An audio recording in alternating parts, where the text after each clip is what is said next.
జై శ్రీకృష్ణ. అందరికీ శుభోదయం. ధనుర్మాసంలో 18వ రోజు గోదాదేవి మనకు అందించిన 18వ పాసురం. உந்து மதகளிற்ற நோடாதா தோள்வாலியன் நந்தகோபாலன் மருமகளே நப்பின்னாய் கந்தம் கமழும் குழலி கழைத்திருவாய் வந்து எங்கும் கோழி இளைத்தன காண் மாதவி பந்தல் மேல் பல்கால் குயிலினங்கள் கூவின காண் பந்தார் விரலி உன் மெத்துனன் பேர் பாடா செந்தாமரைக் கையால் சீரார் வளையொளிப்பா వందు తిరవాయ్ మగిల్ ఇంద ఏలోరెంభావాయ్. ఈరోజు అమ్మవారి ప్రధానమైన పాసురం, విశేషమైన పాసురం. నిన్నటి పాసురంలో నందుని భవనములోకి వెళ్ళి నంద యశోదులను బలరామకృష్ణులకు మేలుకొల్పు చేశారు. కానీ కృష్ణ పరమాత్మ నిద్ర మేలుకోలేదు. అప్పుడు గోపికలు అనుకుంటున్నారు, అమ్మో ముందు స్వామిని లేపేస్తే ఎలా, ముందు అమ్మవారిని ప్రార్థించి అమ్మవారి ద్వారా స్వామిని మేలుకొలుపు చెయ్యాలి అంటూ అమ్మా నీలాదేవి నప్పిన్నా అంటూ పిలుస్తున్నారు నీలాదేవిని. నందగోపునికి ప్రీతికరమైన కోడలా అని పిలుస్తున్నారు గోపికలు. నందవ్రజంలో గోపికలు కృష్ణుని పొందాలని ఎంతో ప్రయత్నం చేశారు. కానీ కృష్ణుడే నిన్ను చేపట్టాలని కష్టపడ్డారు, నిన్ను పొందారు అని నీలాదేవిని ప్రశంసిస్తున్నారు గోపికలు.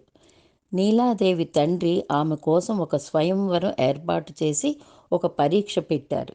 మదించిన 7 వృషభాలను ముక్కుత్రాడు వేసి బిగించి కట్టి వాటిని ఒక త్రాటికి తీసుకురావాలి. అలా చేసిన సమర్థునికి తన పుత్రికనిచ్చి వివాహం చేస్తాను అన్నారు నీలాదేవి తండ్రి. ఇక మా స్వామి నిన్ను పొందాలని ఎంత వీరోచితంగా పోరాడారు. ఎందుకమ్మా, నిన్ను పొందాలనే కదా. యశోదమ్మ సోదరుడైన కుంభని కుమార్తె నీలాదేవి. వరుసకు కుదిరిన గోపిక ఈమె. నీలా అంటే నలుపు, ఈమె నల్లగా ఉంటుందట. అలాంటి నీలాదేవిని పొందాలని కృష్ణుడు కష్టపడి వృషభాలను గెలిచి నిన్ను పొందారు. అమ్మా నీలాదేవి, స్వామికి నువ్వంటే చాలా ప్రీతి. అందుకని నువ్వు మమ్మల్ని అనుగ్రహించి స్వామివారితో మమ్మల్ని కలపాలని వేడుకుంటూ ఉన్నారు గోపికలు. నందగోపాలుడు ఎంత బలము కలిగిన వారంటే వెనుదీయని మదముతో ఉన్న గజములను పోరాడి గెలిచినవాడు. కొడుకు వృషభాలను గెలుచుకుంటే తండ్రి ఏనుగులను గెలిచారు. అటువంటి వీరోచితమైన వంశమమ్మ మీది. అటువంటి వంశానికి నువ్వు కోడలివి అని కీర్తిస్తున్నారు గోపికలు. ఆమె నిద్రిస్తున్న గది ద్వారం వద్ద ఒక రంధ్రము నుంచి చూశారు. ఆమె పవ్వళించి ఉంది. కృష్ణ పరమాత్మ పక్కనే ఉన్నట్లు వీరు భావిస్తున్నారు. అమ్మా, నువ్వు స్వాభావికంగా పరిమళము కలిగి ఉన్న కేశములు కలిగిన దానవు. అటువంటి కేశపాసములు కలిగిన మా తల్లి అంటూ నువ్వే వచ్చి తలుపు తెరువు అంటున్నారు గోపికలు. నీ దగ్గర సంగీతం నేర్చుకోవడానికి కోకిళ్ళన్నీ గుంపులు గుంపులుగా ఉన్నాయి. ఇంటి బయట మాధవి పందిరి కూడా ఉన్నది. అక్కడ కోకిళ్ళన్నీ గుంపులుగా చేరి ఉన్నాయి నీ దగ్గర రాగాన్ని నేర్చుకోవడానికి. అక్కడ నెమళ్ళు కూడా గుంపులుగా ఉన్నాయట అమ్మవారి దగ్గర నడక నేర్చుకోవడానికి.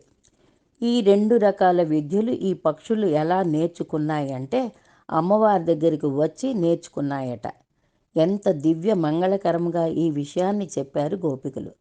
లోపలికి చూస్తే నీలాదేవి ఒక పూల బంతిని చేతిలో పట్టుకొని కనిపిస్తుంది.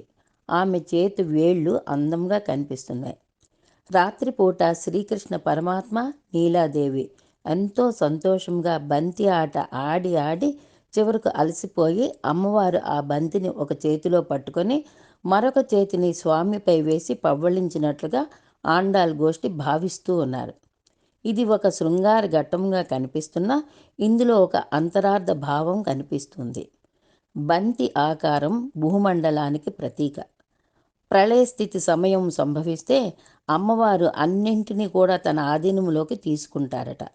వాటి రక్షణాభారం తీసుకొని మళ్ళీ తిరిగి సంకల్పం చేసినప్పుడు స్వామికి శాంతాన్ని కలిగించి, స్వామికి జీవకోటిపైన ప్రేమను కలిగించి ఉత్తమమైన గతులు ఉండేలా చేయడం కోసం అమ్మవారు తన ఆధీనంలోనికి ఇవన్నీ తీసుకుంటారట. అందుకే రాత్రి పవ్వళించినప్పుడు ఆ బంతిని అమ్మవారి చేతిలో ఉండటం గమనించారు గోపికలు. ఏముందమ్మా, లోపలికి రండమ్మా అంది నీలాదేవి. అమ్మా, నీవే నీ చేతి గాజులు శబ్దము చేస్తుంటే నడిచి వచ్చి ప్రేమతో ఆ తలుపులు గడియ తీసి మమ్మల్ని పిలవాలి. నడిస్తే నీ అందం, నీ చేతుల అందం, నీ గాజుల గలగల శబ్దం చేస్తుంటే ఆ అందం మేము దర్శనం చేసుకోవాలి. అమ్మవారి అనుగ్రహము సంపదలు కావాలనుకుంటే ఈ పాసురాన్ని తప్పకుండా మనం చదువుకోవాలి. ఒక ఆలయ దర్శనం చేసుకోవాలంటే ముందు ద్వారపాలకులు, తరువాత క్షేత్రపాలకులు, తరువాత అమ్మవారిని దర్శించుకొని ఆ తరువాత స్వామివారి దర్శనం చేసుకోవాలి. ఇది ఒక ఆచారం ఉంది. అలాగే మనం కూడా అమ్మవారి అనుగ్రహం పొందుదామని నీలాదేవిని ప్రార్థిస్తున్నారు గోపికలు. అమ్మవారి అనుగ్రహం పొందినవారు స్వామివారి అనుగ్రహం పొందకుండా ఉంటారా అని ఆండాళ్ గోష్ఠి భావిస్తూ ఉన్నారు. లోకానికి శుభాన్ని చేకూర్చేటటువంటిది ఈ శ్రీవ్రతం. ఆండాళ్ తిరువడిగళే శరణం.